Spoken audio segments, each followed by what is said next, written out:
இப்போ நான் இன்னைக்கு உங்களுக்கு நம்ம வீட்டு மொட்டை மாடி தோட்டத்துல வளர்ந்த பிரண்டையை நான் பறிச்சுட்டு போய் உங்களுக்கு துவையல் செய்யறது எப்படின்னு காமிக்க போறேங்க. இப்போ பாருங்க, பிரண்டையை நான் எடுத்துக்கிறேன். பாருங்க, இந்த அளவு போதும் ஒரு குடும்பம் சாப்பிட்றதுக்கு. இந்த பிரண்டை துவையல் உங்களுக்கு இன்னைக்கு செய்து காமிக்க போறேன். போலாமா?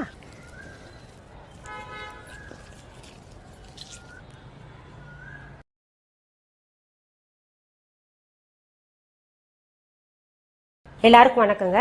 இன்னைக்கு அனிதா புஷ்பவனம் குப்புசாமி யூடியூப் சேனல்ல உங்களை எல்லாம் சந்திக்கிறதுல ரொம்ப ரொம்ப மகிழ்ச்சி.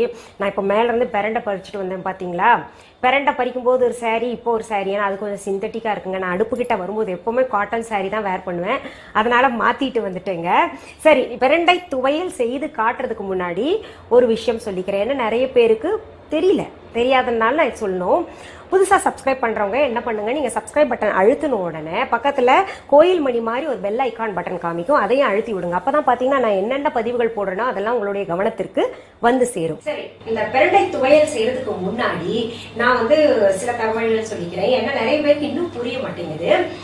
புதுசா சப்ஸ்கிரைப் பண்றவங்க சப்ஸ்கிரைப் பட்டன் அழுத்திட்டு பக்கத்துலேயே ஒரு பெல் ஐக்கான் பட்டன் காமிக்கும், அதையும் அழுத்தி விடுங்க. அப்பதான் பாத்தீங்கன்னா என்னென்ன பதிவுகள் போடுறோமோ நாங்க அதெல்லாம் உங்க கவனத்திற்கு வந்து சேரும். டிஸ்கிரிப்ஷன் பாக்ஸ்க்கு போங்க, அங்க எங்களுடைய யூடியூப் லிங்க் கொடுத்துருப்போங்க. அதை நீங்க தொட்டீங்கன்னா நேரா பாத்தீங்கன்னா எங்க யூடியூப்க்கு போயிடும். அங்க போனீங்கன்னா என்னென்ன பதிவுகள் இருக்கோ அதை தேர்ந்தெடுத்து நீங்க பார்க்கலாம். சரி, இப்போ பிரண்டை துவையல் செய்யறதுக்கு தேவையான பொருட்கள் பார்த்துடலாமா? பிரண்டை ஒரு 6 அடி நீளம் எடுத்துக்கோங்க. பெரிய வெங்காயம் அரிந்தது 1, காஞ்ச மிளகா 6, உளுத்தம் பருப்பு 1 டீஸ்பூன், இஞ்சி சிறிய துண்டு, பூண்டு 2 பல், சீரகம் 1/2 டீஸ்பூன், புளி ஒரு திராட்சை அளவு, கடுகு 1/2 டீஸ்பூன், எண்ணெய் தேவையான அளவு, உப்பு தேவையான அளவு. இப்போ பிரண்டை துவையல் செய்யறதுக்கு தேவையான பொருட்கள் என்னென்னு பார்த்துட்டோங்க. முதல் பிரண்டை துவையல் எதுக்காக சாப்பிடணும்ன்றத சொல்லிக்கிறேன். பாத்தீங்கன்னா நமக்கு ஆபரேஷன் சிசேரியன் பண்ண பின்னாடியோ இல்ல யூட்ரஸ் ரிமூவ் பண்ண பின்னாடியோ நிறைய சின்ன சின்ன ஆபரேஷன் பண்ண பின்னாடியோ இல்ல வயது காரணமாகவோ நமக்கு எல்லாம் பாத்தீங்கன்னா மூட்டு வலி வரும். அப்புறம் பாத்தீங்கன்னா இந்த கணு மாதிரி இருக்குல்ல, இந்த விரல் கணு, அந்த ஜாயிண்ட் பெயின்ஸ் எல்லாம் வருங்க.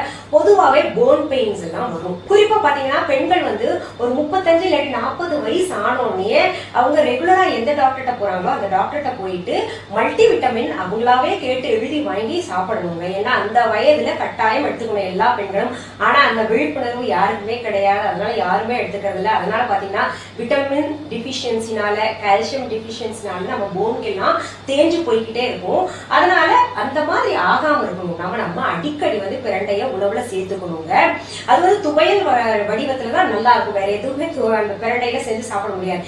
இன்னொன்னு பாத்தீங்கன்னா மாதவிடாய் அந்த சின்ன சின்ன பெண்களுக்கு எல்லாம் இன்னைக்கு இந்த கோழி சாப்பிடுறாங்க பாத்தீங்களா, நாட்டுக்கோழி இல்லாம பிராய்லர் கோழி சாப்பிடறதுனால அந்த ஹார்மோன்ஸ் ப்ராப்ளம் மாதவிடாய் எல்லாம் சரியான நேரத்துல வர்றது இல்ல, மெச்சூர் ஆயிடுறாங்க. கிட்டத்தட்ட பாத்தீங்கன்னா ஒரு தடவை 1 வருஷம் கழிச்சு வருது. அதெல்லாம் நம்ம சரி பண்ணிக்கணும். இந்த பிரண்டை துவையில அடிக்கடி உணவுல நம்ம சேர்த்துக்கிட்டோம்னா அந்த மாதிரி பிசிஓ ப்ராப்ளம் எல்லாம் வரவே வராது. பிசிஓ ப்ராப்ளம் வந்தா முதல்ல டாக்டர்கிட்ட போங்க. எல்லாருக்குமே நான் என்ன அட்வைஸ் பண்ணுவேன்னா, முதல்ல நம்ம டாக்டர்கிட்ட போகணும். ரெகுலரா எந்த டாக்டர் சூட் ஆறாங்களோ அவங்க கிட்ட போயிட்டு என்ன பிரச்சனைன்னு தெரிஞ்சுக்கணும். தெரிஞ்சுக்கிட்டு இந்த பிரண்டை எல்லாம் சாப்பிடுற சைடு எஃபெக்ட் கிடையாது. நிறைய பேர் என்ன பண்றாங்க, இந்த மாதிரி இது சாப்பிடும் போது சைடு எஃபெக்ட் வருமா, நாங்கம்மா இதென்ன இங்கிலீஷ் மெடிசன்ஸ் எல்லாம் சாப்பிடலாமா அப்படின்னு சொல்லி கேட்கறாங்க. இங்கிலீஷ் மெடிசன் பாட்டுக்கு அதுவா டாக்டர் என்ன சஜஸ்ட் பண்றாங்களோ அது பாட்டுக்கு அதை சாப்பிடுங்க. நம்ம இது பாட்டுக்கு இது சாப்பிட்டுக்கிட்டு இருக்கணும். இதெல்லாம் பாத்தீங்கன்னா ஹோம் ரெமடிஸ். இது வீட்டுல செஞ்சு நம்ம சாப்பிடறதெல்லாம் முன்னோர்கள் சொல்லியிருக்காங்க. கிராமத்துல எல்லாம் பெரியவங்க எல்லாம் நீங்க பாத்தீங்கன்னா எவ்வளவு வலுவாக வாழ்ந்திருக்காங்க. சாதாரண சாப்பாடு இன்னைக்குதான் நம்ம மருந்து மாத்திரை டாக்டர் அது இதுன்னு சொல்லி சுகர் அப்படி இப்படி தேடி போறோம். ஆனா நம்ம முன்னோர்கள் எல்லாம் பாத்தீங்கன்னா உடல் எக்ஸசைஸ் பண்ணிக்கிட்டே பாத்தீங்கன்னா இந்த மாதிரி நேச்சுரலா விளையக்கூடிய கண்ணுக்கு முன்னாடி விளையக்கூடிய பொருட்களை எடுத்து அதை செஞ்சு சாப்பிட்டாங்க. நாக்குக்கு ருசி பார்க்கல, சிலவற்றை நாக்குக்கு ருசி பார்க்கலாம், சிலவற்றை பாத்தீங்கன்னா நம்ம கட்டாயம் இந்த நோய் தீர்க்கும் மருந்தாக உணவுல சேர்த்து கொள்ளுங்க. சரி, இப்போ செய்முறைக்கு போலாமா? முதல்ல நான் என்ன பண்ணிருக்கேங்க, இந்த பிரண்டைய புளி தண்ணியில நம்ம பிரண்டைய வெட்டிட்டு ஒரு 15 நிமிஷம் உப்பு போட்டு ஊற வச்சுருங்க. அது கொஞ்சம் அரிப்பு தன்மையை எடுத்துரும். இப்ப பிரண்டைய சுத்தம் செஞ்சு அரியறதெல்லாம் பாத்தீங்கன்னா கொஞ்சம் ஒரு மாதிரி கையெல்லாம் பாத்தீங்கன்னா அரிக்கும். அது எப்படி தெரியுமா பண்ணும், அரிக்காம இருக்கணும்னா நமக்கு கையில கொஞ்சம் எண்ணெய் தடவிக்கணுங்க.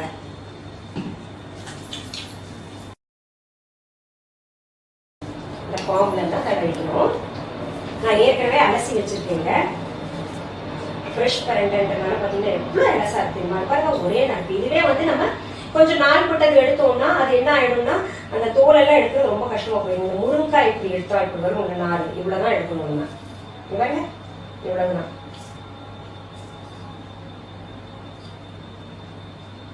முருங்காயில பீன்ஸ்ல எல்லாம் நார் எடுப்போம்ல, ரொம்ப இலசா இருக்கு, ரொம்ப எடுக்கணும்னு அவசியம் இல்லை. நீங்க எடுக்க வேண்டிய விதத்தை நான் சொல்லிட்டேன் உங்களுக்கு. பாருங்க பாருங்க இப்படி, அவ்வளவுதான். இப்படிதான் பீன்ஸ் உரிச்சா ஒரு நார் வரும் இல்ல, அந்த மாதிரிதான். பொதுவா முருங்காய் இந்த மாதிரி நார் எடுத்து போடுவாங்க, அப்படி போடக்கூடாதுங்க. அந்த நார்ல தான் சத்து இருக்கு, டேஸ்டும் அதுதான். இந்த மாதிரிதான் நான் வெட்டி வெட்டி போட்டிருக்கேன். இப்படி குட்டி குட்டியா பாருங்க, ரொம்ப ஈஸி வெட்டுறது. ரொம்ப இலசா இருக்கிறதுனால இப்படி குட்டி குட்டியா வெட்டி போட்டுருக்கேன். இதை இப்போ பயன்படுத்தலாம் நம்ம. இப்போ இந்த பிரண்டை பாத்தீங்கன்னா எவ்வளவு இலசா இருந்ததுல நான் அதை உங்களுக்கு நறுக்கி காமிச்சேன்ல. இது பாத்தீங்கன்னா பிரண்டையிலே 4 வெரைட்டி, 4-5 வெரைட்டி இருக்குன்னு சொல்றாங்க. இது வந்து சாப்பிடக்கூடிய வெரைட்டி, ரொம்ப இலசா இருந்தது. நீங்க பாத்துட்டீங்க. இந்த பக்குவத்துல எடுத்து நம்ம சாப்பிடணும். கிராமத்துல தானா வளர்ந்து கிடப்போம், அதோட அருமை தெரியாமல் நிறைய பேர் அப்படியே விட்டுறாங்க. தானா முளைச்சு கிடக்கிறது இங்க நமக்கெல்லாம் சுலபமா கிடைக்குது இல்ல. அதனால நாட்டு மருந்து கடையிலயோ இல்ல கீரைக்கார மாட்ட சொல்லி வச்சீங்கன்னா கிராமத்துல நல்ல பிரண்டை பறிச்சுட்டு வந்து அவங்க கிட்ட தினமும் கொண்ட சொல்லி இல்ல வாரத்துல 3 நாள் சாப்பிடுங்க. நாக்கு ருசி பார்க்காதீங்க. நான் இப்ப செய்யறது ரொம்ப நல்லாவே இருக்கும். இப்ப என் வீட்டுக்கார் பாத்தீங்கன்னா புஷ்பனம் கிராமத்துல அவங்க வீட்டு பக்கத்துல இவருடைய சித்தி இருந்தாங்க. என் வீட்டுக்காரோட சித்தி, அதாவது மேரிகாந்த் அண்ணான்னு ஒருத்தர் இருக்காரு, அவருடைய அம்மா. அவங்க பாத்தீங்கன்னா குடுகுடு பாட்டின்னு சொல்லாங்க. நான் பாத்துருக்கேன் கண்ணால. 90 வயசு அவங்க அப்படி ஓடுவாங்க. தோட்டத்துல எல்லாம் போயிட்டு அவங்க என்ன பண்ணுவாங்க, அந்த கிராமத்துல ஆடெல்லாம் ஓடும், அதை திரட்டிட்டு ஓடுவாங்க. 90 வயசுக்கு மேல இருந்தாங்க அவங்க. ரொம்ப ஆச்சரியமா பார்ப்பேன். பிரண்டை துவையல் இல்லாம சாப்பாடே சாப்பிட மாட்டாங்களாம். அந்த முதுகு வலி எலும்பு வலியெல்லாம் எடுத்துட்டு அவ்வளவு ஆரோக்கியமா இருந்தாங்க. நான் கண்கூடாக பார்த்ததுங்க. சரி, இப்ப துவையல் செய்யறதுக்கு போயிடலாம் நம்ம. இப்ப பாருங்க, நான் முதல்ல அடுப்பு பத்த வச்சுக்கிறேங்க. அதுல ஒரு 2 டீஸ்பூன் போல எண்ணெய் ஊற்றிக்கலாங்க. இப்போ நீங்க வந்து எண்ணெய் போட்டிருக்கேன் அப்படின்னு சொல்லிட்டு நீங்க கேட்பீங்க. நான் காய்கறி தாளிக்கிற எண்ணெய் தான் போட்டிருக்கேங்க. இப்ப பாருங்க, அதுல நான் உளுத்தம் பருப்பு போட்டுறேன். இப்ப பாருங்க, உளுந்து வந்து பாதி ஒரு மாதிரி செவந்துருச்சு. அப்புறம் வந்து பெரிய வெங்காயம் போட்டுருக்கேன். அப்புறம் பூண்டு பல்லும் இஞ்சியும் சேர்த்துக்கலாம். அப்புறம் மிளகா வத்தல் சேர்த்துக்கோங்க. இப்போ மிளகா வந்து உங்களுக்கு எவ்வளவு தேவையோ அந்த மாதிரி சேர்த்துக்கோங்கன்னா, ரொம்ப காரம் இல்லாம ரொம்ப பருப்பு இல்லாம ஒரு மீடியமா சொல்லிருக்கேன்.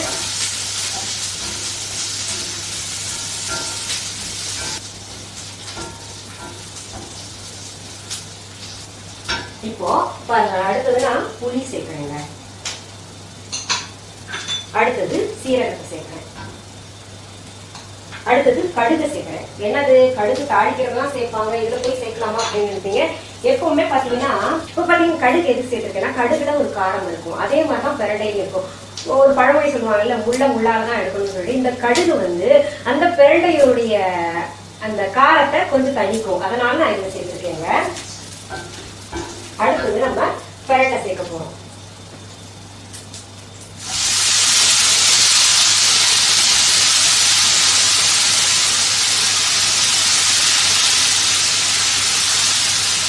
இப்ப பாருங்க, பிரண்டையும் போட்டு நல்லா பிரட்டி எடுக்கணும். இங்க பாருங்க, இந்த பிரண்டை நிறம் ஒரு மாதிரி பழுப்பா மாறணும்.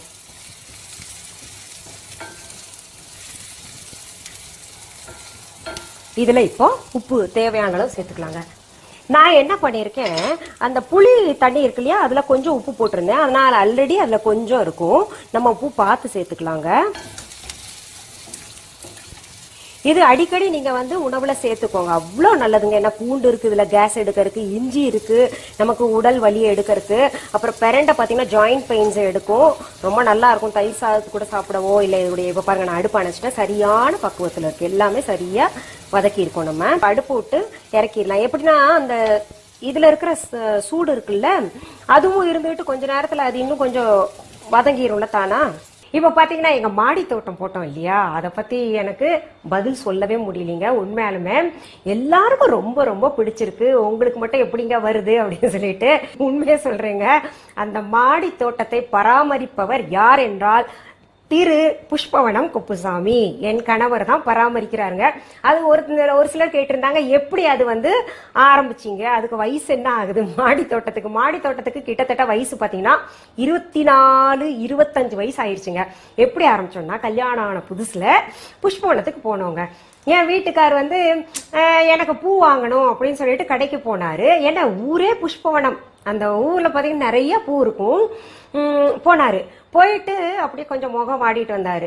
அப்புறம் தான் சொன்னாரு, இந்த மாதிரி பூ கேட்டேன், எல்லா பூவும் கல்யாணத்துக்கு ஆர்டர் கொடுத்துருக்காங்க. ஆர்டர் கொடுத்தா அவர் பாவம் என்ன பண்ணுவார் இல்லையா, ஆர்டர் கொடுத்துட்டோம் அப்படின்னு சொல்றாங்க. சரி இத்தினூண்டாவது கொடுங்கன்னு நான் கேட்டேன், அது இல்லைன்னு சொல்லிட்டாங்க அப்படின்னு மனசுல அந்த வருத்தத்தை வச்சுக்கிட்டு அங்கிருந்து வந்த உடனே என்ன பண்ணாரு, கார்டன் போனாருங்க. எனக்கே சொல்லல, போனாரு. நிறைய மல்லிப்பூ பதியம் வாங்கிட்டு வச்சாருங்க. நீங்க நம்ப மாட்டீங்க, அந்த 25 வருஷம் ஆகுது ஒவ்வொரு மல்லி செடிக்கும்.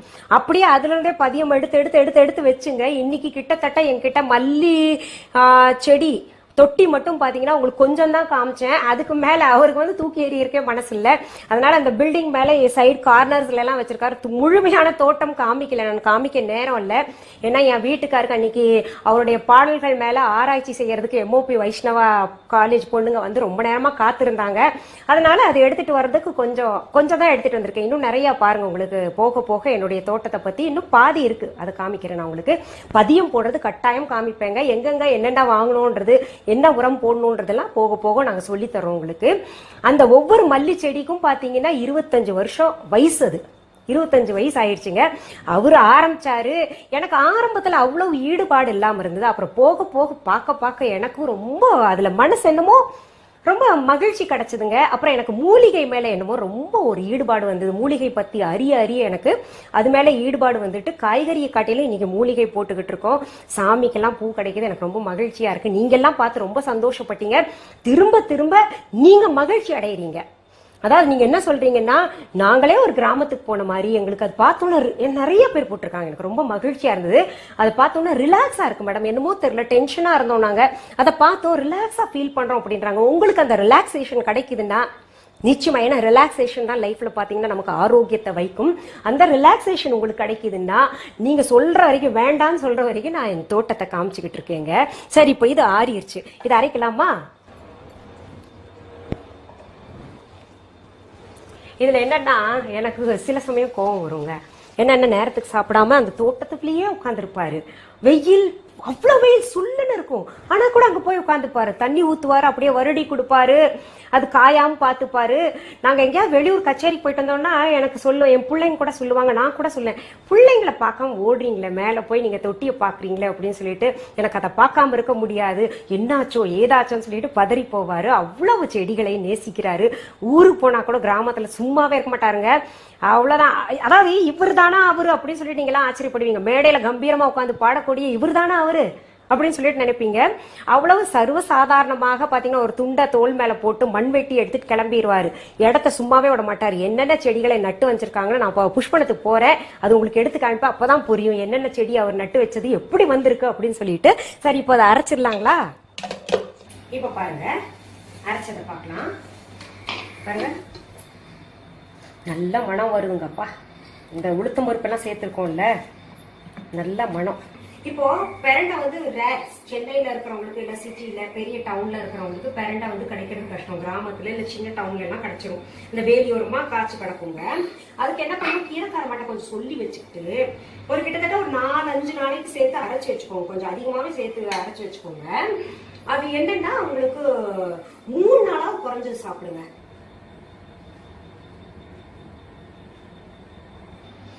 பெரண்டை துவையல் ரெடி இல்லையா? நான் டேஸ்ட் பண்ணி பார்க்கட்டுமா? உப்பு, புளி, காரம் எல்லாம் ரொம்ப சூப்பரா இருக்கு. அதாவது நான் செஞ்சேன்றதுக்காக சொல்ல, நீங்க செஞ்சு பாருங்க. சரி, மீண்டும் சந்திக்கலாமா? நன்றி, வணக்கம். அன்பான வாடிக்கையாளர்களே, உங்கள் விஹா ஸ்டோரில் பூஜை பொருட்கள், சிலைகள், ராசிக்கற்கள், வாஸ்து பொருட்கள், விதைகள், பாரம்பரிய அரிசி வகைகள், சிறுதானியங்கள், ஆர்கானிக் பொருட்கள், மூலிகை எண்ணெய், மளிகை பொருட்கள், மரச்செக்கு எண்ணெய், மரப்பொருட்கள், வெள்ளி ஆபரணங்கள், கிஃப்ட் ஆர்டிகல்ஸ், காட்டன் மற்றும் பட்டு புடவைகள், காட்டன் சுடிதார்கள், பட்டு பாவாடை, குழந்தைகளுக்கான விளையாட்டு பொருட்கள், ஹை குவாலிட்டி இமிடேஷன் நகைகள், வீட்டு உபயோகப் பொருட்கள், ஜூட் பேக்ஸ், ஹேண்ட்மேட் சோப்ஸ், அழகு சாதன பொருட்கள், சிறுதானிய பிஸ்கெட்டுகள், ஹோம் அப்ளையன்சஸ், இன்னும் பற்பல பொருட்கள் விற்பனைக்குள்ளது. விஹா ப்ராடக்ட்களை நீங்கள் வாங்க விரும்பினால் அது எங்களுடைய viha.online வெப்சைட் மற்றும் சென்னை ராஜா அண்ணாமலைபுரத்தில் உள்ள எங்கள் விஹா ஸ்டோரில் மட்டுமே கிடைக்கும் என்பதை தெரிவித்துக் கொள்கிறோம். வேறு எந்த ஆன்லைன் வெப்சைட்களிலும் விஹா ப்ராடக்ட்கள் விற்பனைக்கு கிடையாது என்பதை நீங்கள் கவனத்தில் கொள்ள வேண்டும். எங்கள் விஹா ஸ்டோரின் விலாசத்தை கண்டறிய கூகுள் மேப்ஸில் விஹா ஸ்டோர் என்று டைப் செய்தால் வழியை கண்டறியலாம். www.viha.online வெப்சைட்டிலும் விஹா ஸ்டோரின் அட்ரஸ் உள்ளது.